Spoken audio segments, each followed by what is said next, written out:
नमस्कार, मैं अभिषेक श्रीवास्तव और आप देख रहे हैं लोकनाथ। आइए डालते हैं आज की खास खबर पर नजर। ग्वालियर से बड़ी खबर, जहां ग्वालियर में जोराशी स्थित अम्बेडकर धाम पहुंचे मुख्यमंत्री डॉक्टर मोहन यादव 8 करोड़ की लागत से बनकर नव निर्मित भवन का किया निरीक्षण। 5 जुलाई को फिर से आकर लोकार्पण करने की कही बात। मुख्यमंत्री के साथ कृषि मंत्री अंदर सिंह कंधाना सहित भाजपा सांसद भारत सिंह कुशवाहा रहे मौजूद।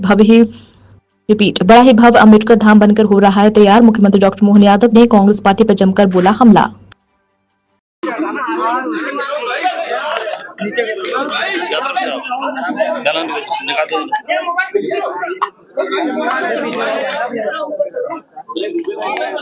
नाम क्या दिया आपने? जोरासी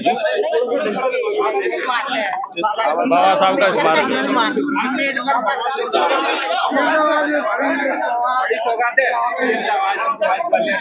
देखिए, हमारी पार्टी प्रारंभ से स्वर्गीय भीमराव अंबेडकर जी के समाज में दिए गए योगदान को सदैव नमन करती है और इसीलिए जनसंघ के जमाने से लगा करके हमारी पार्टी ने सदैव अंबेडकर जी के समाज में उनके द्वारा किए गए योगदान को स्मरण करने के लिए लगातार माननीय प्रधानमंत्री जी, उसके पूर्ववर्ती हमारे तत्कालीन प्रधानमंत्री स्वर्गीय भारत रत्न अटल बिहारी वाजपेयी जी, हमारे अपने विचार परंपरा के आधार पर हर साल उनकी जयंती और उनकी पुण्यतिथि मनाते हैं। इतना ही नहीं, उनके 5 तीर्थ जिनके आधार पर डॉक्टर भीमराव अंबेडकर जी का जहाँ जन्म हुआ, वो महू में भी उनका पहली बार स्मारक बना करके हमारी तत्कालीन प्रधानमंत्री के साथ साथ हमारे अटल जी के साथ हमारे मुख्यमंत्री उस समय के भारतीय जनता पार्टी के, उनने महू में वो स्मारक बनाया। हर साल बड़ा महाकुंभ लगाने का काम भी हमारे अपने अम्बेडकर जी के जयंती के अवसर पर करते हैं। मुझे इस बात का संतोष है कि यहाँ ग्वालियर में भी अम्बेडकर जी के स्मारक का ये भव्य स्थान है, जिसमें सेकंड चरण का काम का मैं जल्दी भूमि पूजन करने वापस आने वाला हूँ। और कांग्रेस ने सदैव बाबा साहब की आत्मा को दुखाया। जीते जी बाबा साहब के साथ झूठ बोलकर छल किया गया। उनको उनकी योग्यता के हिसाब से मंत्रिमंडल के अंदर तत्कालीन प्रधानमंत्री श्रीमान नेहरू जी ने जवाबदारी नहीं दी और उससे आगे बढ़ते हुए जब वो उनके संविधान के आधार पर चुने हुए चुनाव में आना चाहते थे, तो कांग्रेस ने उनको लगातार चुनाव हराने का प्रयास किया।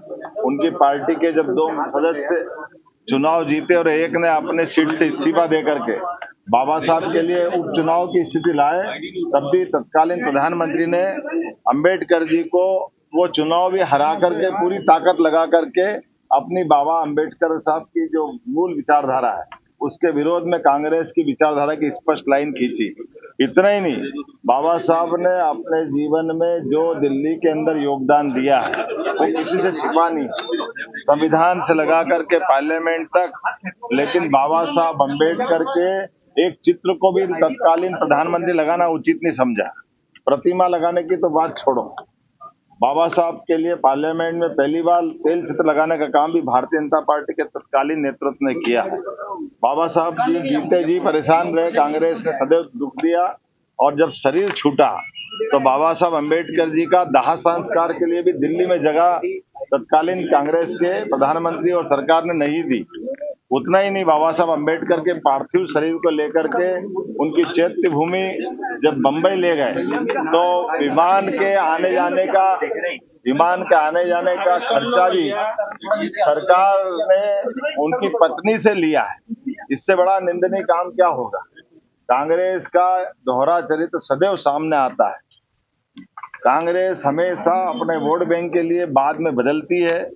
जैसे कि आपातकाल का पाप कांग्रेस के सिर पे था जब उनने संविधान की एक तरह से हत्या करते हुए कोर्ट ने उनको रिहार किया, कोर्ट ने उनका चुनाव अवैध घोषित किया, बदले में उनने देश को आपातकाल दिया।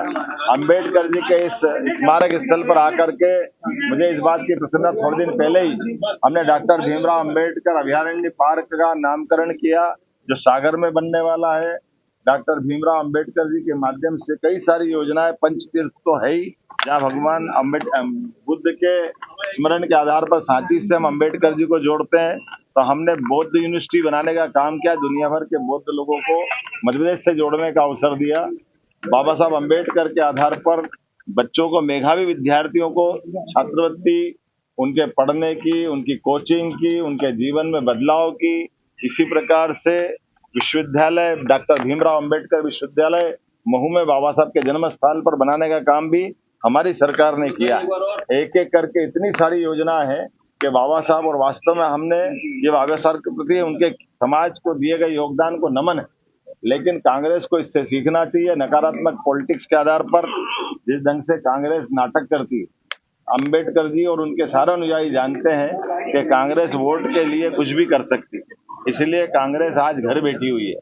दिल्ली में तीसरी बार वो घर बैठी, और मध्य प्रदेश में तो 2003-4 के बाद गलती से 1-1.5 साल छोड़ दो तो कांग्रेस इसीलिए घर बैठी कि वोट की राजनीति नहीं चलेगी। जनता की सेवा करते हुए हमारे महापुरुषों के आदर्श का पालन करें, खासकर भीमराव अंबेडकर जी के जो बताए मार्ग में समता मूलक, समाजवादी सभी वर्गों को लेकर के जिस प्रकार से अंबेडकर जी ने अपना जीवन जिया और समाज को प्रेरणा दी है, हम सब मिलकर के इन सारे कामों को स्मरण भी करें। और बाकी भी सभी महापुरुषों के साथ हम तो समरसता वाले लोग हैं। इस आधार पर मैं मान के चलता हूँ आज हमारी सरकार जिस प्रकार से काम कर रही है, बहुत जल्दी इसके सेकंड चरण का भूमि पूजन करके उसका काम शुरू करने में 5 तारीख को अगले महीने जुलाई में आ रहा हूँ, और उम्मीद करूंगा कि इस कामों को हम बचे हुए काम को भी पूरा करें। हमारे सभी नेतागण इस मुद्दे पे हमारे साथ है। माननीय केंद्रीय मंत्री श्रीमान ज्योतिरादित्य सिंधिया जी से मेरी बात हुई, उनकी खुद की चिंता थी। माननीय नरेंद्र सिंह जी तोमर वो स्वयं आने को तैयार, उन्होंने कहा अपन ने जितना काम हमने किया इतना किसी ने किया नहीं है।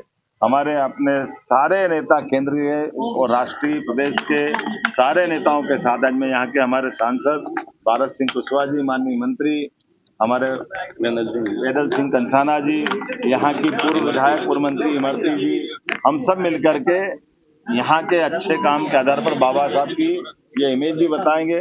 कांग्रेस बताए उनने बाबा साहब के जन्म स्थान पर क्यों कोई स्मारक नहीं बनने। ऐसे ही वीडियोस को देखने के लिए आप लोकनाथ के YouTube चैनल को सब्सक्राइब करें। साथ ही लोकनाथ के अन्य सोशल मीडिया हैंडल्स जैसे कि फेसबुक और इंस्टाग्राम को भी आप फॉलो कर सकते हैं।